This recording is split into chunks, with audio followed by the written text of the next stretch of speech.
बिस्मिल्लाहिर्रहमानिर्रहीम। अस्सलामुअलैकुम। मैं हूं सफिया खान और मैं हूं हमजा अशरफ। शामिल करते हैं हेडलाइंस। हज का रुकने आज़म वकूफ़े अरफा अदा। 160 मुल्कों से ताल्लुक़ रखने वाले फर्जंदाद इस्लाम ने हज की सादत हासिल की। गुरूब आफ्ताब के बाद हुज्जाज कराम मुज़दलिफ़ा रवाना हुए, रात वहीं गुजारेंगे। कल नमाज फज्र अदा करके मिना वापस लौटेंगे। शैतान को कंकरियां मारने के बाद सुन्नत इब्राहिमी के मुताबिक कुर्बानी की जाएगी। हुज्जाज कराम सर मुंडवा कर एहराम खोलेंगे। बैतुल्लाह का तवाफ़ ज़ियारत भी किया जाएगा। आइन में कहाँ लिखा है मौमनीन दोहरी शहरियत नहीं रख सकते?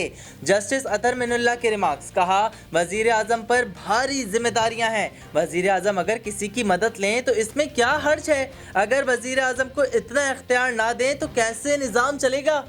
हुकूमत का ईद उल अजहा के बाद दफातर के पुराने औकात कार बहाल करने का फैसला। ईद के बाद सरकारी दफातर सुबह 9 से शाम 5 बजे तक खुलेंगे। एस्टेब्लिशमेंट डिवीजन ने नोटिफिकेशन जारी कर दिया।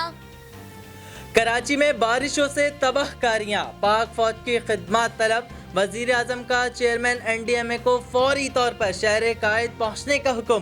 पाक फौज को सफाई के कामों में हाथ बटाने की हिदायत। अली ज़ादी का कराची की तरफ से वजीर आजम को इजहार तशक्कुर। ट्वीट किया, कराची पाक फौज के साथ है।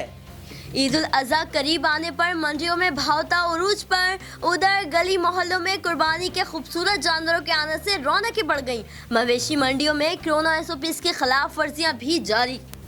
पहले हाँ फिर ना, हम कानून साजी में साथ हैं। बिलावल भुट्टो जरदारी ने यू टर्न ले लिया। हुकूमत पर तनकीद भी करते रहे।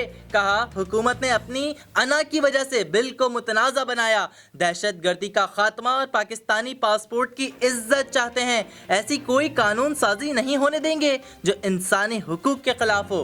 बिलावल भुट्टो जरदारी स्पीकर असेंबली से भी नाराज।